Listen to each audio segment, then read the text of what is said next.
Very troubling story out of Missouri. The predominantly white school district of Warrensburg is apologizing after a student waved a Donald Trump campaign sign during player introductions for an all-minority Kansas City basketball team. Video shows several students, many wearing cowboy hats, turning their backs on the visiting team while they were introduced. The Warrensburg School District apologized in its official Facebook page earlier this week, saying it would try to prevent similar incidents like this in the future. Superintendent Scott Patrick tells the Kansas City Star the back turning is a long-standing practice, but the campaign sign, quote, took this from something that was unsportsmanlike to something that was insensitive, not necessary, and inappropriate. Warrensburg Schools District is 80% white. The Center District is 19% white. Stephen A., this makes me sick. What is your reaction? Well, my reaction is that I think it was perfectly explained when the individual that you just quoted talked about how it's a long-standing tradition for them to actually turn their back to the opposition. It wasn't until the actual Trump sign was hoisted by somebody that it became racially insensitive and beyond. If you're turning your back to an opponent and that's your tradition to sort of disrespect them and create some kind of hostile working environment for the opponent, oh, I've seen people do crazy stuff, no question about it. I remember when Olden Polynice years ago got himself in trouble trying to steal records when he was in college and he went to Duke, and the fans at Duke at Caron Indoor Stadium literally threw records on the court to mock him and things of that nature. They did crazy stuff and it was all in fun. This wasn't because of that Trump sign, which brings us to our president-elect and what we're looking at here. And it's one of those situations where the president-elect is going to have to stand up at some point and acknowledge responsibility for a base, a segment of our population out there that he was more than willing to cater to in order to garner votes. You're going to have people who think he's racist. You're going to have people who think he's not.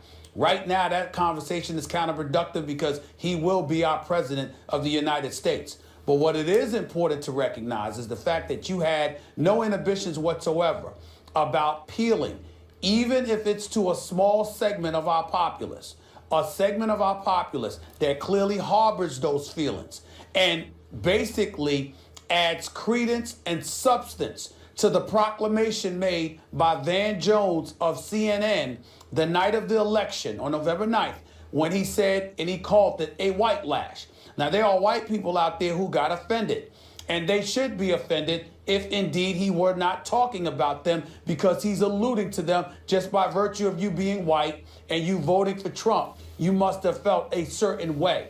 I think that's not fair to a lot of white Americans out there who may have had different reasons for voting for who they voted for.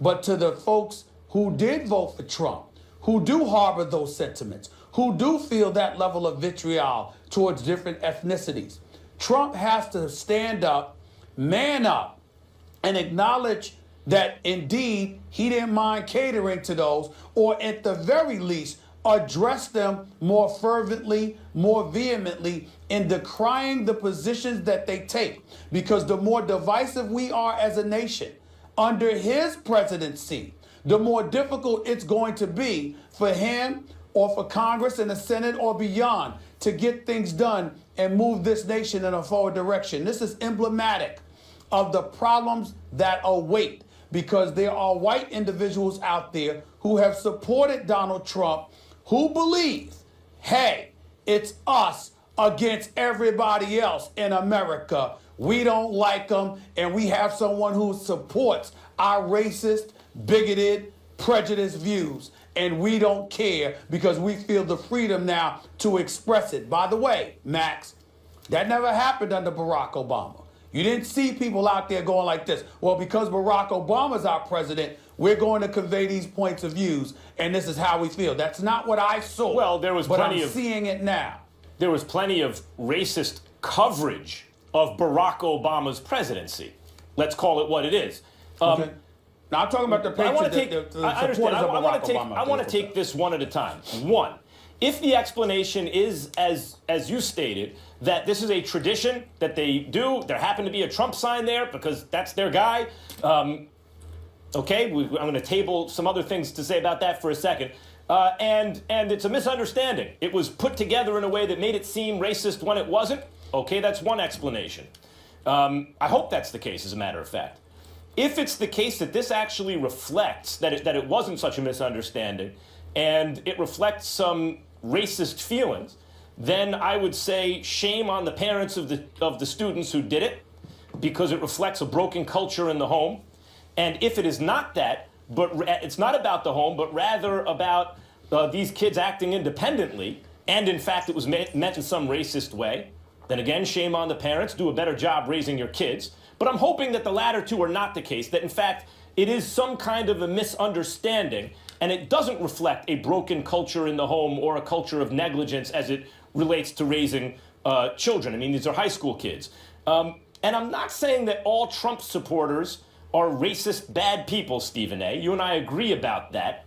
But at the very least, his candidacy and then election has emboldened, or seemed certainly to embolden, some very bad elements in our midst, racist elements included. And when you say that he really needs to denounce that more vociferously, he has at one point said, hey, that's terrible, in an early interview after the election, that's terrible, people shouldn't do that. But he should be coming out and saying, hey, in terms of my supporters who feel this way, that's bad, you shouldn't do that, and I want to distance myself from that. The question is, why hasn't he done that more?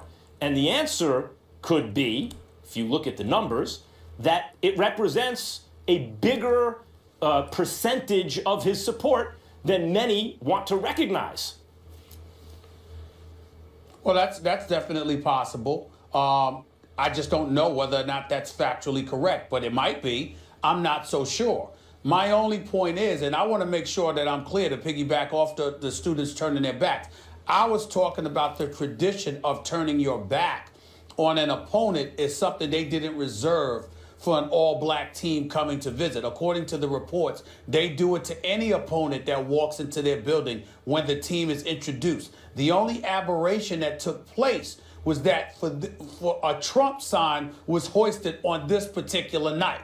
And that's what changed the whole, visual of the situation, the whole imagery of the situation, which is why we're talking about it. At the end of the day, what it comes down to is that, again, when Van Jones talked about the election being whitewashed, being a whitewash, and that's what it was, this gives credence to that kind of argument, because we're hearing people coming out that clearly feel emboldened because he's the president, and as a result, they think because he's going to be the president that things are going to change back to the way they used to be, which is code in the African American community to feel something entirely different. It's what we cannot ignore. We have to pay attention to. You and I both know that. This is an example of that, and he needs to address it. And incidentally, whether or not the candidate or the president-elect or a president or elected official is in fact themselves racist, because you've dealt with Donald Trump, so have I, by the way, and I have not found that to be the case. He was a New Yorker and all this stuff, so we were familiar, if you lived in New York for years, with the tabloids, and he was everywhere. And that's not what most people will tell you, that they think that he is actually racist. However, if enough supporters or enough of your support come from people who harbor those kind of feelings, then I agree with you, of course, and with conscientious people, that he needs to use his influence among that lot to give them a better understanding of the right way to be, and not to embolden their lesser kind of instincts, but instead appeal to their better angels, even if appealing to their better angels is not how he got elected. I just find this whole story, all of this, so frustrating. This is America. We're a melting pot. Look at us on the show. We're all different cultures, religions, races. Can people please try respecting one another? Do we want to be like what's happening over in Syria, what we're seeing right now? It's just so frustrating. On a much lighter note, though, we will get back to sports. How will you remember Craig?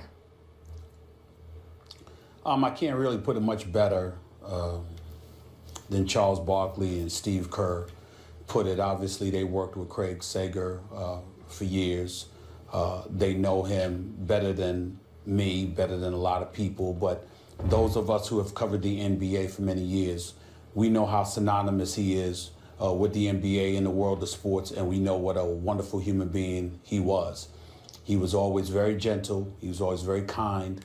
Charles Barkley put it best when he talked about how he was full of life, and he's never met anybody that loved life and wanted to live more than Craig Sager. And so you hear about his passing. It was, it's just devastating to all of us who covered the NBA and who have been around him.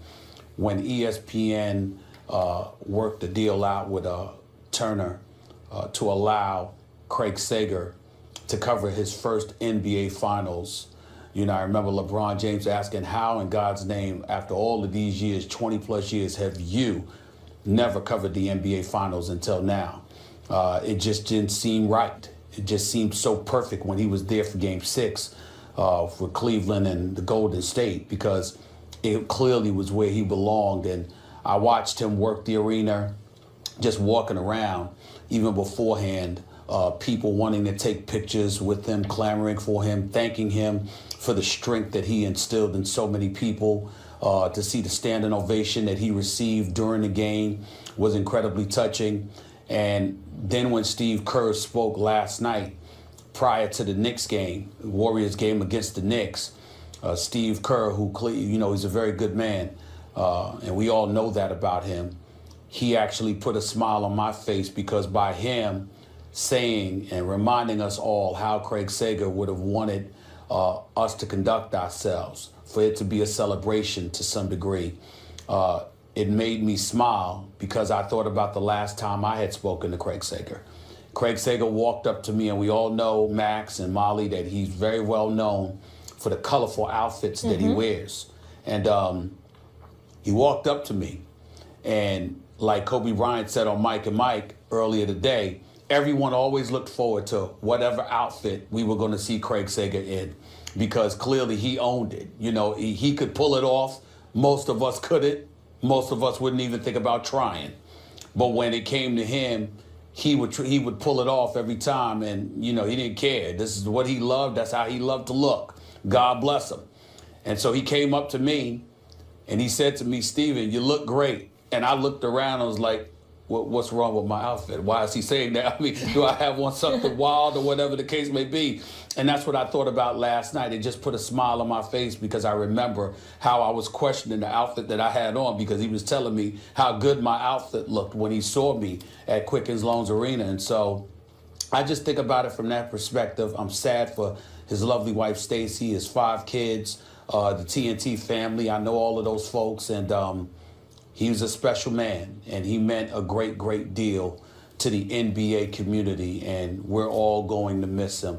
It's a devastating loss for everybody associated with the NBA, with the world of sports, and for folks out there battling cancer. My words to them, including people like my own mom, is just keep the fight up, keep going, keep pushing.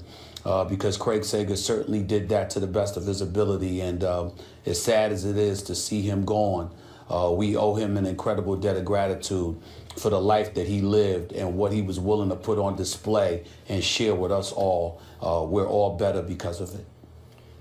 Yeah, I think that Craig Sager's life shows that if you treat people with kindness and you have a sense of humor about yourself and use obstacles and hardships in your own life as a source of inspiration to uplift others, you will be loved. And I think what's most telling about the way Craig Sager lived his life, and I did not know him personally, we crossed paths a couple times, but didn't know him personally, had no personal relationship. And as a basketball fan and as a person who lives in this culture, I was very sad, of course, like everyone else, when I'd heard he'd passed, and was upset even when the news first became public that he was struggling with his illness. I think the greatest tribute is the people who knew him best. The closer they were to him, the more upset they were, the more they loved him. That's not the case with everyone. But in this building, I'm in LA now, where I did Sports Nation for 3 years before joining this show, Stephen A. And in this building, everyone was obviously sad and depressed about it, but the people who knew him were weeping.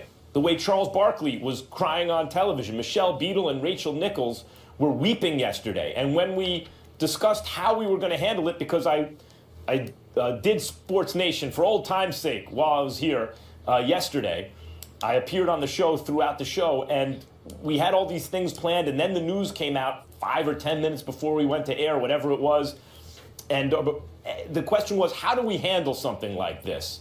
And the decision, at first, maybe we just make the whole thing a tribute to Craig Sager. And the decision ultimately was, what would he do? And how would he want this handled? Probably embarrassed by the attention. But if you look at how he lived his life, he went to work, didn't ask anyone to feel sorry for him, and did his job basically up until the very end without asking for special treatment or anything like that. And so it was decided the best way to honor him and his legacy is to carry on and do the show. So we did a tribute segment off the top, as we are doing here, and discussed it because you can't ignore it, obviously. And then carried on and did the show as he did, as he carried on. I just think, as I said, the greatest tribute to him is you'll notice in the media reaction, people watching at home, the people who knew him best are the ones who will be weeping today.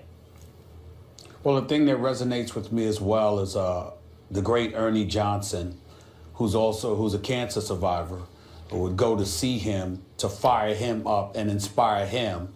And it turns out that it was the other way around. That's what Craig Sager did for him and so many others. And you think about the battles that people are fighting every single day in an effort to conquer cancer. And you think about the Jimmy V Foundation and what ESPN has been closely associated with and synonymous with for decades. And you think about all of those folks out there in such desperate need, not just of treatment, not just for a cure, but also for inspiration along the journey, along the battles. And then you think about a guy like Craig Sager, who would go to work and work a game at night and then turn around and fly to Houston the next day, the next morning, to receive his chemo, and then depart from there and go right back on the road. And then you sit there and you think about the times that you said to yourself, I'm tired, I'm not feeling well, I can't go, but there's really nothing wrong with you. You knew what was wrong with him, and somehow, some way, he showed up to work every chance he got. And it just serves as the greatest inspiration to all of us about what we can be made of if our heart and our mind is truly committed to something that we love so dearly. And I just think that that's an important message to reap from it all. But again, my heart goes out to his family, his loved ones, the TNT family, thanking Charles Barkley, Kenny Smith, Shaq and the crew, especially to Steve Kerr and that tremendous tribute to Greg Popovich, who spoke very sincerely about him. The man was loved in a great way by anybody associated with the NBA community, and the players, I think, are doing an incredible job of expressing their love and affection to him and their gratitude for all that he means and he meant to the game of basketball. And I also want to add, Stephen A., our heart also goes out to anybody battling cancer. Our prayers are with them, including your mother as well. Thank you. Craig Sager, gone way too soon at the age of 65. He will be missed, but not forgotten.